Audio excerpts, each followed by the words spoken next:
Today was August 28th, 2024, another county commissioner meeting and another speaker talking about the disaster that has become the Clermont County Animal Shelter.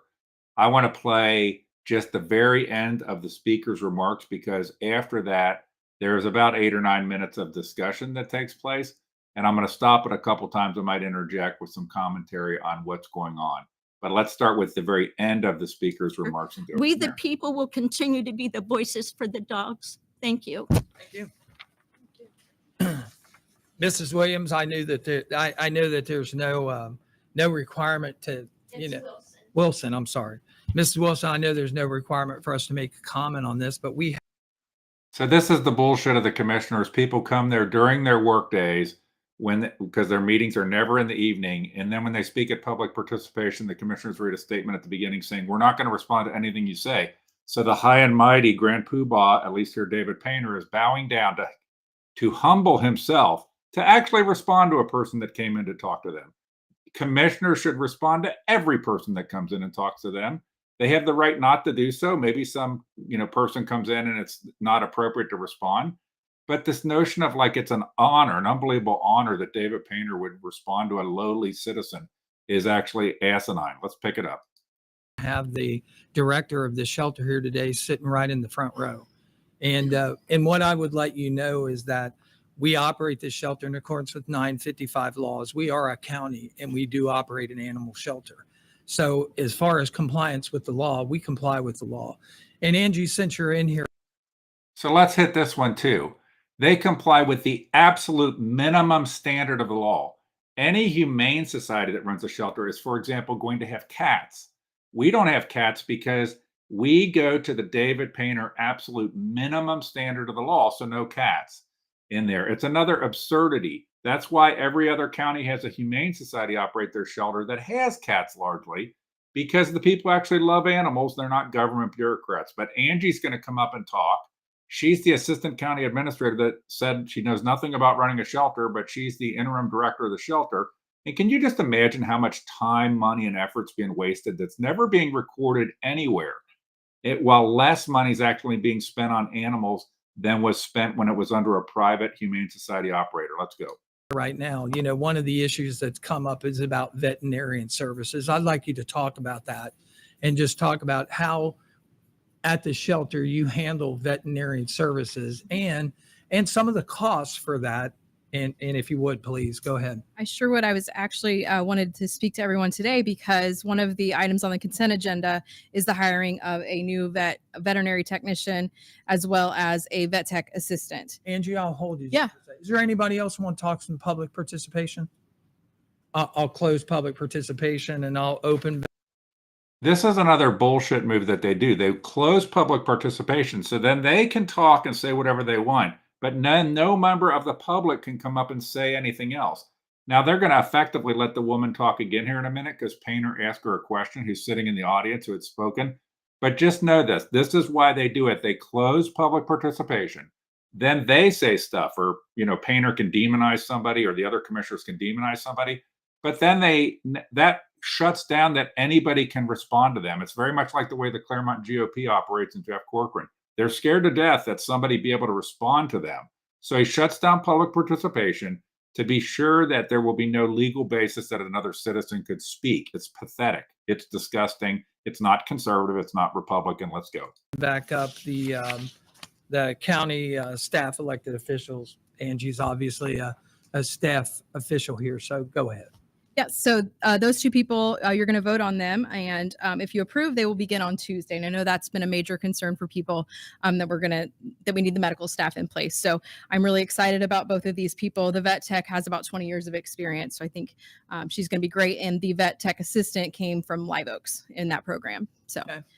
We work with many, many veterinarians. I can think of probably 6 off the top of my head. If there's ever a concern, if a dog is obviously injured or struggling, we take it to the vet.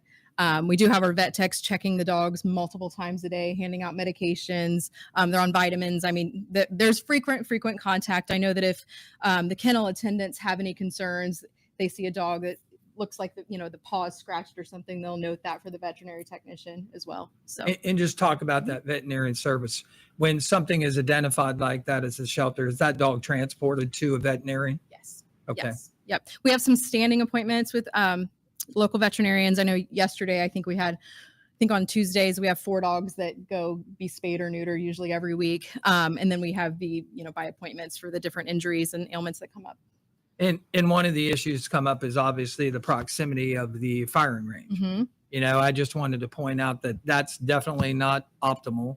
I had a particular dog, my dog was scared to death of loud noises and that kind of stuff. And, even when fireworks, those times of years, you had to try to, put him down in one of those shirts, that you put on to try to help, but that didn't help too much. It's not optimum to have that over close to the firing range, but I wanted to make sure that people know firing range isn't something that's new. Firing range has been there for many, many years, and it's always been there. And, this comes up at a lot of different meetings, like it's something new that we've done. We try to limit the use of that range. Our sheriff's department does. They do use it, but it's not used every day, and it's only used when, they qualify for these, they have to qualify with weapons. Would it be something that we would like to move? Absolutely. But those kind of plans take capital improvements, and, that's something that's done on down the road. So, we're trying to do everything we can to limit the use of that facility. So I just wanted to touch on that. And then when it comes to Okay, so this bullshit about the firing range. So the firing range was just recently remodeled and capital improved in, I'd say, at least in the last 3 to 5 years. So did anybody think about this when they were rehabbing the firing range, that maybe there'd be a better location for the firing range? Or how about some innovation to have a better location for the dog shelter, which is very hard to get to and is very confined, has horrible walking area. I already mentioned we don't have cats. So even in the dream world of Painter, if he could get this thing perfect, it's still not going to have cats in there. So, but the firing range thing is just ludicrous because the firing range recently got remodeled. Why didn't anybody think about this when it was getting remodeled? Or better yet, maybe the best location for an animal shelter is not nestled between a bunch of sheriff's office facilities, the jail, and a bunch of like trucks and construction shit and engineer stuff there. I watch the people walking the dogs, and there's not a good place to walk the dogs. It's like, I'm surprised that older people that are walking the dogs there don't get injured trying to walk the dogs in the area that exists there. So let's keep going. the licensing and registration and care for these animals, one of the things I would ask you, Ms. Wilson, have you been out at our shelter lately? Have you visited? I'll tell you why I have not. When the county took it over, I volunteered. Like I said, I've been in animal rescue 30 years. Okay. I volunteered many years. So the lady goes into a long explanation as to why she didn't volunteer, which I don't think is particularly relevant. His question was about, have you seen it recently? I'll tell you what, sometime between now and in the next 5 days, I'll just stop by when it's open with a camera, small handheld camera, and I'll go, Mr. Painter, I'll go ask, can I go back and film stuff? And I'll put out a completely accurate film of what the situation is. And I'm giving you a heads up right now. I'm giving you a heads up right now, so you know it's coming. I'm going to play this, but I might fast forward it some because there gets this interchange about why the woman hasn't volunteered anymore and all that kind of stuff, which is not the point of his question. His question was really about, have you seen it recently? And I think our answer is no. The county took it over. Well, the county took it over, then COVID hit. I'm going to jump forward here a little bit and see, So- because this is not relevant. Understood. I advocate for a lot of different things, and I have family obligations for my mom in a nursing home.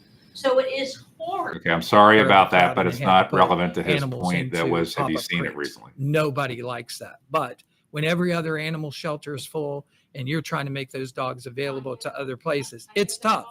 It's tough. So thank So he said something about having 32 dogs. I think he already said it, and I fast forwarded and 60 something kennels or something like this. Remember, in the dream world of these commissioners, a perfect shelter is never going to have cats because we've always had cats, but the government took it over and now there's no cats. There's more restricted hours.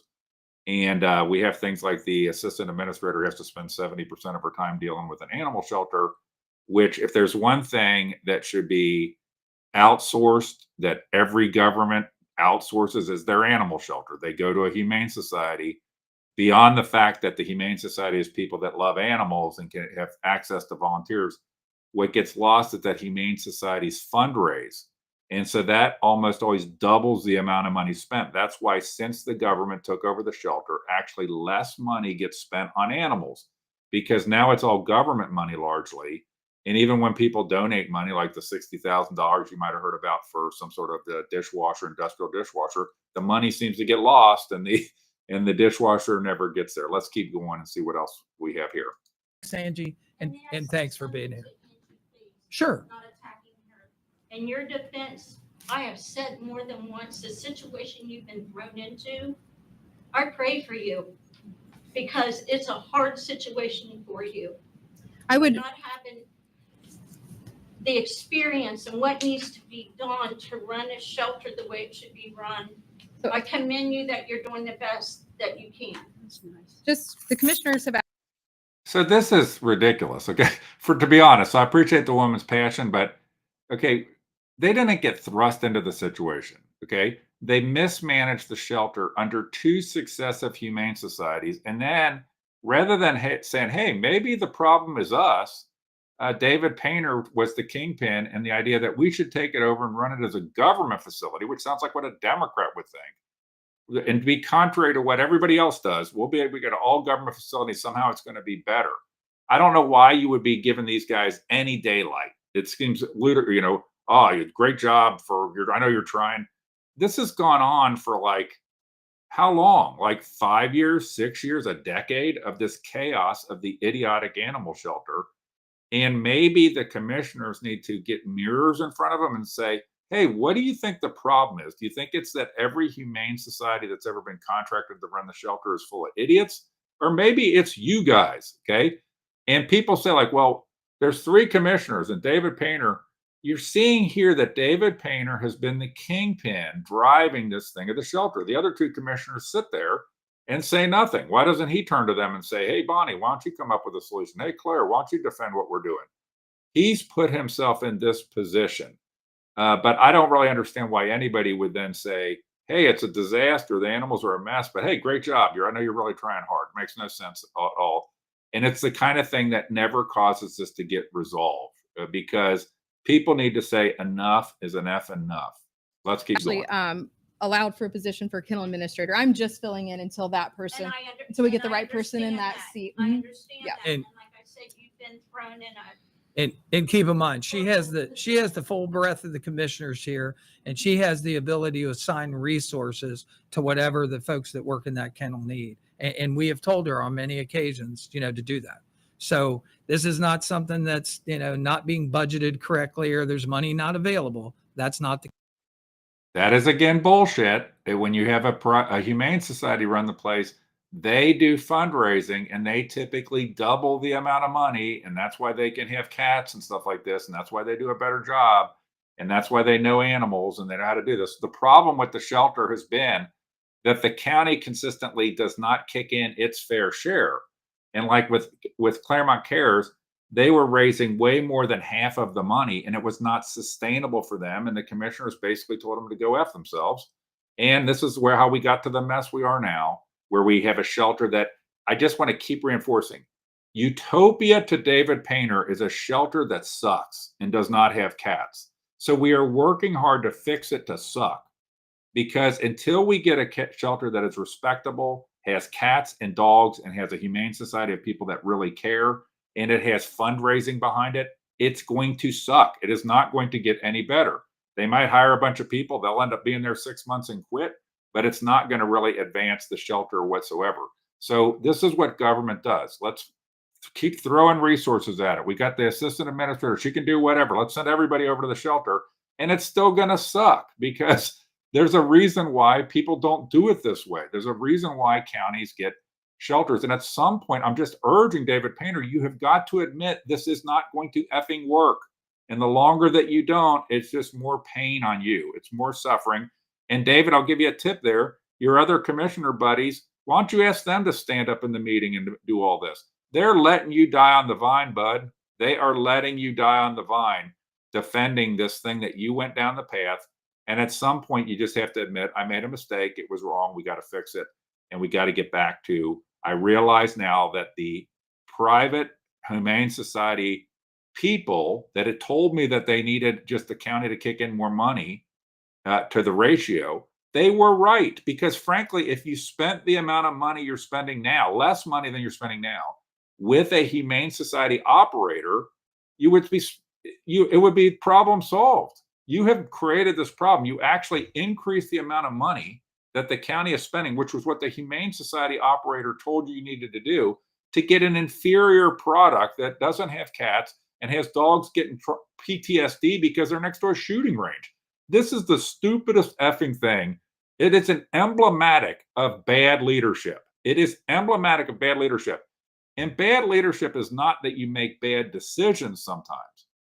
Everybody makes bad decisions sometimes. Bad leadership is the inability to admit those bad decisions and take appropriate corrective action. And that's what's not happening here. Let's see if there's anything else here. This video is almost done. It's got like another minute. Let's see if there's any other highlights. And so when people say that, I always correct them, because all that has to happen there is for them to ask and for her to say that's what's needed. That's it. So And thanks. Angie's doing a fantastic job. Thanks, Andrew. Thank you. Only in government, you know this, there's nobody doing a shitty job. You never hear one of these commissioners say, hey, somebody's doing a crappy job. We got to fire them. They suck. Never. Everybody's doing a great job. This is government. These guys should all become Democrats. Bonnie Batchelor was a Democrat. She forgot that. She turned Republican to get elected in Clermont County. So, you know, nobody's ever accountable. Nobody ever they quit because it sucks. But who gets fired ever? Okay, who gets fired ever? Obviously, this Angie person has been put in a horrible situation. I think she should be getting PTSD. She probably had no idea that, you know, whatever degree or training she has, she ends up running an animal shelter because some idiots in government decided we should be different. We should prove to the world that a government-run animal shelter is better than a privately run animal shelter by a humane society, which is what everybody else does. Clermont County, there should be a documentary on how to F up an animal shelter over years, and the denial of politicians of the reality. The humane societies, Clermont to the Rescue and Clermont Cares, they were right, David Painter. You are wrong. They were right. Admit it. Admit it. They told you were wrong. You told them to go F themselves. Now you're in this mess you have now, and you're going to keep digging the hole. I should come to one of your meetings and bring a shovel. Give you a shovel so you can dig. You can scoop dog shit and dig a deeper hole for yourself. I'm telling you, I'm not saying this because I have it in for you. I'm telling you, you've got to come to the truth of the private humane societies were right and you were wrong. You made a mistake. Admit a mistake. A lot of us, you will look better to people for having the ability to admit a mistake than to sit there and keep defending something that sucks. And that utopia, if you fix every problem, it's still going to suck because it doesn't have cats and it's next to a gun range. You have no vision for actually solving the problem. Your vision is to just keep fighting and treading water so that someday you can do what government does and declare victory for something that sucks. Let's see if there's anything else here. We will move on with the regular agenda. Okay, so that's it. That's a summary of the animal shelter today. I hope you found that useful. Hey, next week, maybe there'll be another one. Maybe every week we'll have an animal shelter update from the commissioners and make an assessment as how much effing time are they spending working on an animal shelter because of their own intransigence to admit that they've made a mistake. Thanks for